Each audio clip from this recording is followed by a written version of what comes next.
আজ করলাম একসঙ্গে পাঁচ খানা ব্লাউজ ফিটিং। হ্যালো এভরিওয়ান, তোমরা সবাই কেমন আছো? আশা করছি অনেকটাই ভালো আছো। তো সকাল সকাল দেখো আমি তো রোদ পোহাচ্ছিলাম, এইদিকে মাকে বললাম তুমি একটু দাঁড়াও, কিন্তু মারা তো দাঁড়াতেই চায় না, বললো তোর কোনো কাজ নেই, তুই দাঁড়িয়ে থাক, আমার তো অনেক কাজ। তাই মা বললো যে আমি আর দাঁড়াতে পারবো না। তারপর আর কি সকালে আমি ব্রাশটা করে নিলাম, আর মা তো উনুনে ভাত বসিয়ে দিয়েছে। দুপুরে কি কি রান্না হবে তার জন্য সব সবজিও কেটে নিয়েছে। এইদিকে ডাল, কুমড়ো আর পুঁই শাক দিয়ে তরকারি হবে, তার সঙ্গে বিন কড়াই ভাজা হবে। এইদিকে তো কলসিতে জলও শেষ হয়ে গেছে, তাই মা বললো যে আমাকে এক কলসি জল এনে দে। মায়ের কথা মতো আমি তো কলসি নিয়ে বেরিয়ে পড়েছি জল আনার জন্য। আচ্ছা তোমরা কিরকম গ্রামে কারা কারা এরকম জল আনতে যাও এখনো কলসিতে, কমেন্টে জানিও তো। এখন আমাদের যেখানে কল হয়েছে আমাদের বাড়ি থেকে খুব কাছে, কিন্তু আগে যেখানে ছিল সেখানে অনেকটাই দূরে। আমি যখন প্রথম জল আনা শিখেছিলাম কলসিতে, আমার জন্য আমার বাবা বাজার থেকে ছোট্ট কলসি এনে দিয়েছিল। তখন কোমরে গামছা বেঁধে সারাদিনে কতবার কলসি নিয়ে জল আনতে যেতাম, আর ওর মধ্যে খুব মজা হতো। বাড়ি এসে দেখি ভাই তো স্কুলে যাওয়ার জন্য রেডি হয়েছে, আর আমার কাছে বায়না করছে দিদি 5 টাকা দিতেই হবে। ভাই আবদার করেছে দিদির কাছে না দিয়ে কি পারি, তাই 5 টাকার পরিবর্তে 10 টাকা দিলাম ওকে। এই যে সুন্দর সুন্দর ব্লাউজ গুলো দেখছো,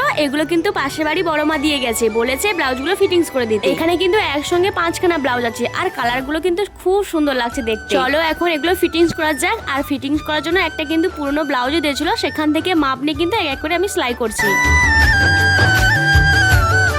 আমি তো ব্লাউজগুলো ফিটিংস করতে বসেছি সন্ধ্যেবেলাতে, আর এখন দেখো আমার সবগুলো ব্লাউজ ফিটিংস করা হয়ে গেছে। আমাদের এখানে ফিটিংস করতে এক একটা ব্লাউজ 10 টাকা করে নেয়, তোমাদের ওখানে কত টাকা করে নেয় কমেন্টে কিন্তু জানিও। এইদিকে সন্ধ্যাবেলা তো মা কিন্তু বসেছে রুটি ভাজতে, আর আমাকে বলে দিচ্ছিল একটু লেচিগুলো গোল গোল করে পাকিয়ে দিতে। এইদিকে তো আমি মায়ের সঙ্গে গল্প করছি, মা এদিকে রুটি ভাজছে আর আমি গোল গোল করে লেচিগুলোকে সবগুলো পাকিয়ে দিয়েছি। এই যে দেখো সবগুলো লেচি কিন্তু পাকানো কমপ্লিট, আর আমার মা কিন্তু এদিকে রুটি ভাজছে আর হটপটে করে ঢুকে রাখছে যাতে গরম গরম রুটিগুলো সবাই খেতে পারে। রুটি খাওয়ার জন্য ছিল কিন্তু টাটকা খেজুরের গুড়, মা বিকেল বিকেল পাশে বাড়ি থেকে কিনে নিয়ে এসেছে। রুটি খেতে আমার বরাবরই খুবই ভালো লাগে, আর আমার বাড়ির সবারও, তাই তাড়াতাড়ি করে বসে গেছি সবাই মিলে খেজুরের গুড় আর রুটি খেতে। আজকের মতো এটুকু, দেখা হবে নেক্সট ভিডিওতে, টাটা।